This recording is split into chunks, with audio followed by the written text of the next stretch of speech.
Hi, thank you. The campaign for marriage equality is now backed by multinational corporations and receives significant public attention.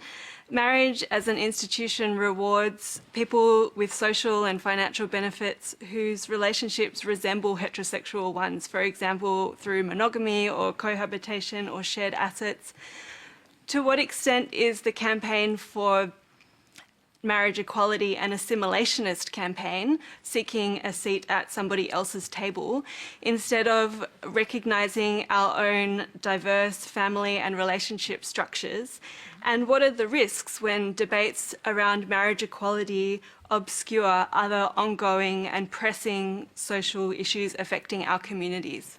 Dennis Altman, you've written extensively about this area. Look, my sympathies are with you at one level. On the other hand, I think the reality is that at this stage, the campaign for recognition of same-sex marriage has become so symbolic that it is very difficult not to say, I wish it would be passed. And the dividing lines are increasingly between people who accept us and people who don't. But having said that, it is not, I think, for me, the key moral or human rights issue facing us. And for me, the great moral issue facing us as queers is that we are sending people to PNG who are coming to this country, fleeing because of their sexuality, and we are incarcerating them in a country that still imprisons and persecutes them. And that is a great moral issue. Julie McCrossan, I'll come to you. You're an active campaigner in the marriage equality cause. Your response to Zara Stardust and perhaps Dennis Altman's response? Look, ever since I was about 15, which is, you know, literally in the 60s, I realised I was lesbian and I realised it was totally unacceptable. Back then it was a mental illness. For men it was against the law. I went to a church school, which I'm still very involved with and very accepted there now, but at that point it was against God's will. I always thought I just want a right to equality. And there's a thing called the rule of law, and we're celebrating the 800th anniversary of Magna Carta that was all about establishing the rule of law. So I want full equality before the law, so that those of us who wish to get married, I've always thought of myself as the friendly suburban face of Australian lesbianism. I am a dad. As my two stepchildren, who I've known since they were 3 and 6 and now in their mid-20s, say, Julie, when we used to drop in on you, we know you'll be doing one of two things, mowing the lawn or doing your tax. I'm a nerd, OK? But you don't have to get married if you don't want to. It's a choice. It's about equality before the law.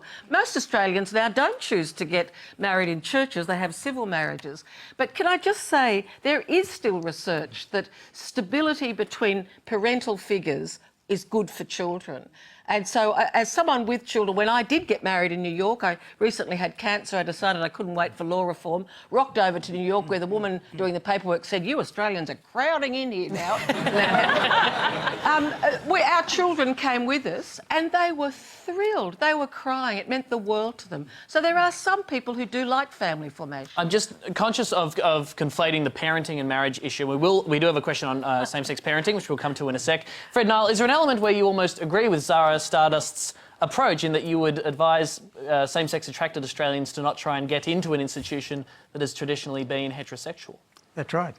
I think marriage should be between a male and a female. That's history. Not just Fred Nile's opinion, but every society for thousands of years and every religion has had that view that marriage is between a male and a female. And when you mention about rights under law, all the laws were changed a couple of years ago to give de facto homosexual couples exactly the same rights as married couples in Australia. They now have all the legal rights under our law. But they still want to take the heterosexual title of marriage and put it on their homosexual relationship between two men or two women. Yep, and that's we do. where that's Well, not all of us. No, well, sorry, I'm with Zara. That's a step too far. That's a step too far. You are or the wrong. bridge too far. You are wrong, because I will tell you why you're wrong, and it happens in a very important area. When my partner died, the death certificate could not record that he had been in a relationship. So, although on balance there have been major changes, and we do in Australia have a whole tradition of recognising 80 changes to the de law. facto. 80. Yes, I know, but there are still major exceptions. And while I wouldn't get married, and I understand that for Julie and for many people, marriage is important, is significant, and has become, as I said, has become the great marker of do we accept equality or do we not? And I'm happy to change a death certificate arrangement if that's what happened to you. Go talk to It the shouldn't government of have happened. Victoria. It shouldn't have happened. I will That's come Victoria. I will Okay, come to everyone on the they're out panel of in date. time. Paul Kapsis, your take on the marriage equality debate. Well, I think if people want to be married, then they should be able to get married. You know, I'm all for equality. If, you know, as Martin mentioned earlier, we're a minority and we don't deserve, you know, what you have. I disagree. But personally, it's not something I want. I'm not interested. When I was a child, I wanted to wear a big white hoop wedding dress with the lace. But, you know, The question went to priorities as well. Do you fear that the marriage equality campaign is taking focus or resources away from queer rights? Well, I addressing guess many other I'm issues? stuck in time because I just remember fighting for our right to be. So I guess my head is still that we're fighting to just be, you know, just to be able to love each other.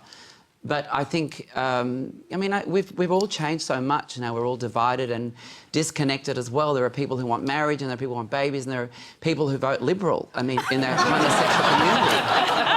I mean, I think if it was up to Mr Abbott, we'd all be back in jail. I mean, I reckon... Oh, no. Oh, yes. That's If he could do it, he would. Well, I'll have to move on. Well, Yeah, I think he would.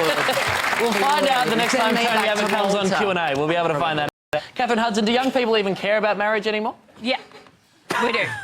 Absolutely. All young people generally, and specifically young queer kids. Is this a movement that you see young people today in the queer civil rights movement getting on board? Absolutely. I mean, if you look at any of the gay rights marches, they're stacked out with people from my age group.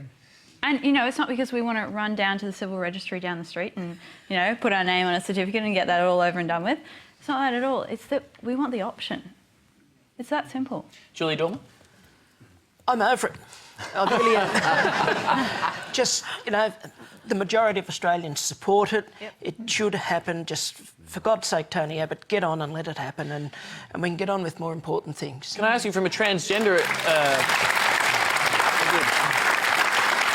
From a transgender perspective, there is an interesting complication with marriage equality, isn't there? Because you will find heterosexual couples presenting as heterosexual, one partner may transition or, you know, identify in a different way and will be forced to divorce as the law currently stands. Exactly. If a couple are married and one or the other comes out as transgender later in life, before that person can change their gender on their birth certificate, they have to get divorced.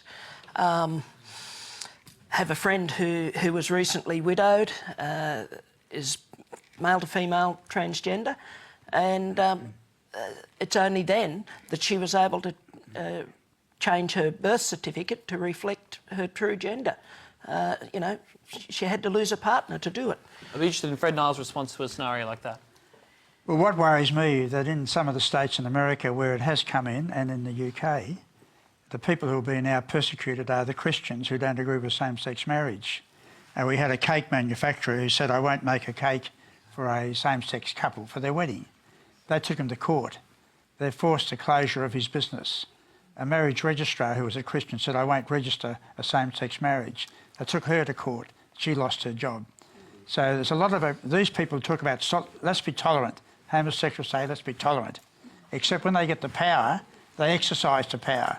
And I have a number of friends now before the Anti-Discrimination Tribunal who are being persecuted by homosexuals in this state. Surely, They are. Don't lie. All right, don't throw fruit or anything. And one was a major in the army and was sacked as a major in the army because of a homosexual persecuting him, Mr Gary Burns. Yep. Julie McCrossan, are you worried about marriage equality impacting on freedom of religion?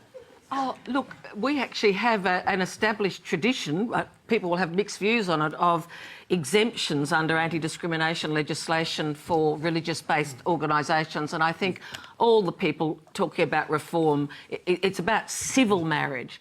I think, in other words, it's about it's not a religious ceremony that I had in New York. It was a civil ceremony. Having said that, when I came back to my South Sydney Uniting Church in Redfern, Waterloo, we had a blessing ceremony, my partner Melissa Gibson and I, at the church. It was standing room only, and a whole swathe of people took communion for the first time in 20 years because they were so amazed at the warmth with which we were accepted in that place. Now, it will, of course, not be... There will be some Christian churches, I believe, who will fight within their faith groups to allow religious marriage. And some people won't like me saying that because people want to keep it nice and simple that we're only going for civil marriage. But you know what? I'm not only going for civil marriage. I actually want full equality. I don't feel sick and different. I am an ordinary, loving, tax-paying, moral person. And I want the lot. We have time.